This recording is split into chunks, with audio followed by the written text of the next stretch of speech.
النهارده ان شاء الله هعمل معاكم طواجن المكرونه في الفرن. طواجن المكرونه دي اللي احنا بناكلها طبعا بره في محلات الكشري. اول حاجه كده نسمي الله ونصلي على الرسول. اللهم صل وسلم وبارك على سيدنا محمد وعلى اله وصحبه اجمعين. معايا طاسه على النار، حطيت فيها شويه زيت. الزيت طبعا سخن، نزلت عليه ببصلايه كبيره متقطعه قطع صغيره. هدي للبصله كده تشويحه قبل ما انزل عليها باللحمه. شوحي كده البصل لمده دقيقه. بعد كده نزلت باللحمه. اللحمه طبعا خارجه من الفريزر. سيبي اللحمه بتاعتك كده بقى تفك مع البصل على نار هاديه. ما تحطيش عليها الملح غير لما تفك، عشان لو حطيتي عليها الملح وهي متجمده كده اللحمه هتعمل معاكي تكتلات، مش هتفك كويس. هديت النار وهفضل اقلب فيها كده كويس.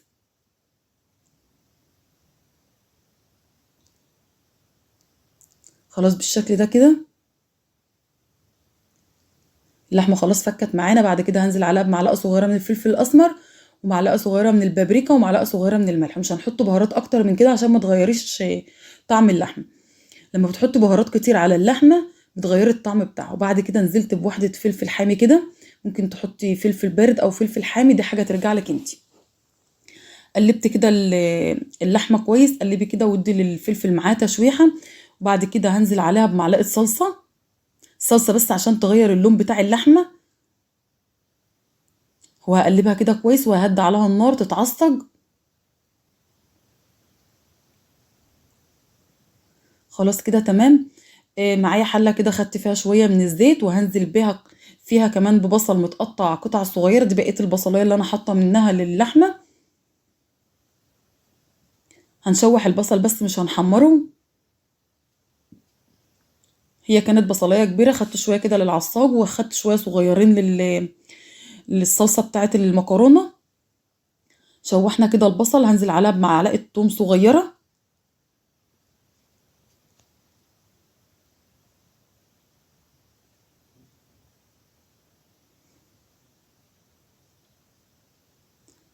مش عايزين نديلها لون، مجرد بس ان البصله والثومه كده تبدا تدبل. فهننزل عليها بمعلقه من صلصه الطماطم.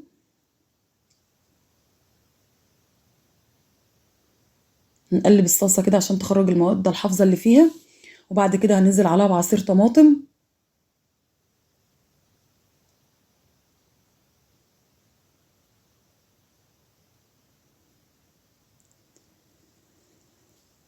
خلاص كده. وهناخد ملح وهناخد فلفل اسمر، مش هناخد بهارات زي البهارات اللي احنا حطيناها على العصاجه نحطها في الصلصه. لو عجبتك الوصفه ما تنسيش تعملي لايك وشير وسبسكرايب وتفعلي الجرس عشان يوصلك كل الفيديوهات الجديده. خلاص كده تمام. هنسيب الصلصه بقى لحد ما تستوي كويس. خلاص الصلصه بتاعتنا بدات تتسبك. شلتها كده. وبعد كده هحط الميه بتاعت المكرونه. حطيت ميه ونزلت فيها بملح. مجرد ما الميه بتغلي هنزل بالمكرونه.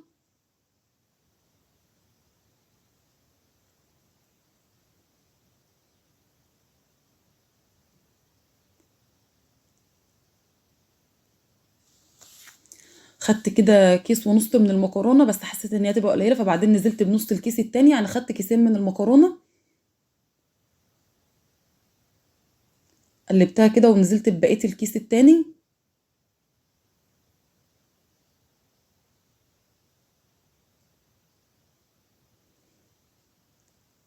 خلاص هنغطي عليها وهنسيبها لحد ما تتسلق.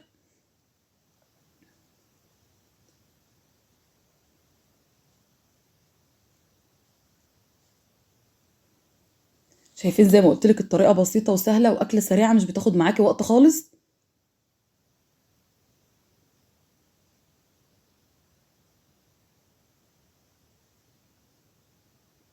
خلاص المكرونه خدت كده غليتها لمده 5 دقايق كده، يعني بدات تدخل في التسويه. احنا طبعا بنسويها سوا كامل وبعد كده بنحط عليها الصلصه. خلاص كده تمام. هبدا بقى صفيها من الميه كويس. صفيتها انا شايفين خالص من الميه، مفيش فيها اي ميه تماما. وبعد كده نزلت عليها بالصلصه اللي احنا عاملينها. وهقلب الصلصه في المكرونه.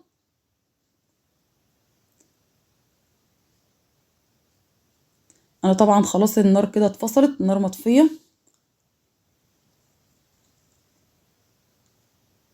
خلاص شايفين اللون بتاعها ما شاء الله. الطماطم مظبوطه، يعني مش المكرونه مش بيضه قوي يعني ولا حمرا قوي، مظبوطه. دي الطواجن اللي انا هعمل فيها المكرونه. هاخد كده في كل طاجن شويه صغيرين من الزيت، وهبدا ادهن الطاجن كده بالزيت عشان المكرونه وانتي بتقلبيها ما تكونش لازقه معاكي. بالفرشه كده وادهنيه كويس. طبعا ممكن تعملي بقى في طواجن اللي هي الطواجن الفخار، ممكن تعملي في طاجن بايركس، ممكن تعملي في صينيه. اي حاجه متاحه عندك اعمليها، ما تقفيش على حاجه معينه. شايفين بدات زي ما قلت لك امسح الطاجن كده بالفرشه مسحه خفيفه من الزيت عشان المكرونه تتقلب معايا بكل سهوله، ما تكونش لازقه في الطاجن، لان الطاجن ألمونيا فمعرض ان المكرونه تلزق فيه. بدات اخد اللحمه بقى في الطاجن بالشكل ده كده.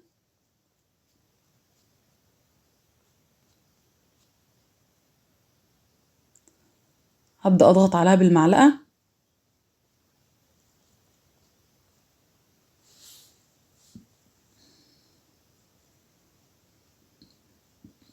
بعد كده هبدا انزل بالمكرونه فوق اللحم.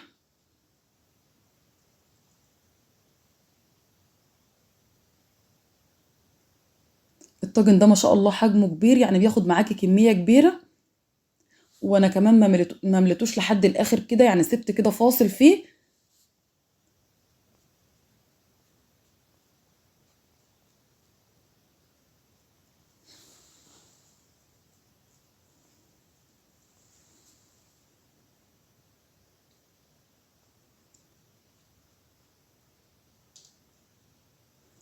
خلاص هنملى الطواجن كلها بنفس الشكل كده، وبعد كده هتدخليها الفرن بقى.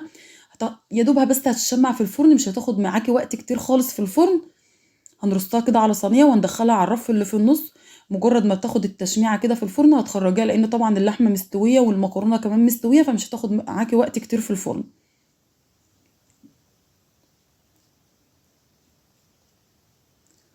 بدات اضغط عليها كده بالمعلقه، وهغطي كده الطاجن بالغطا بتاعه.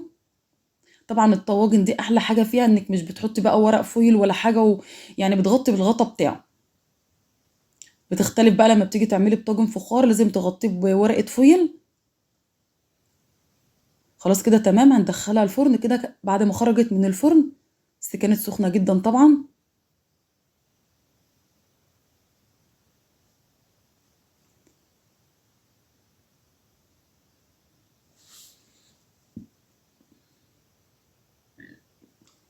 شلتها كده بالفوطه بتاعه المطبخ عشان زي ما قلت لكم سخنه جدا. شايفين هتطلع معانا بكل سهوله.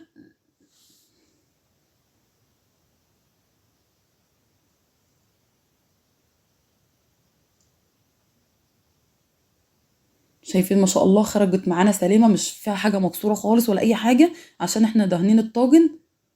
لكن لو طاجن فخار ما تدهنوش، او طاجن بايركس مش لازم انك تدهنيه. بس زي ما احنا قلنا ان هو ألمونيا، فعشان كده احنا دهناه.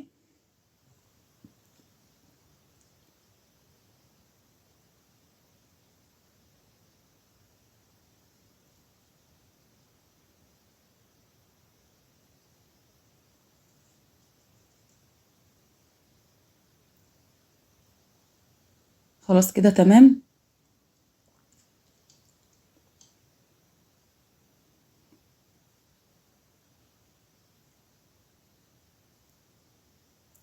انا عملت كمان طاجن كده فخار، اللي هو الطاجن الصغير ده. شايفين المكرونه شكلها ما شاء الله عامل ازاي، كانت جميله جدا. دي كانت وصفه النهارده، يا رب اكون افدتكم، ونشوفكم في وصفه جديده على خير، ومع السلامه.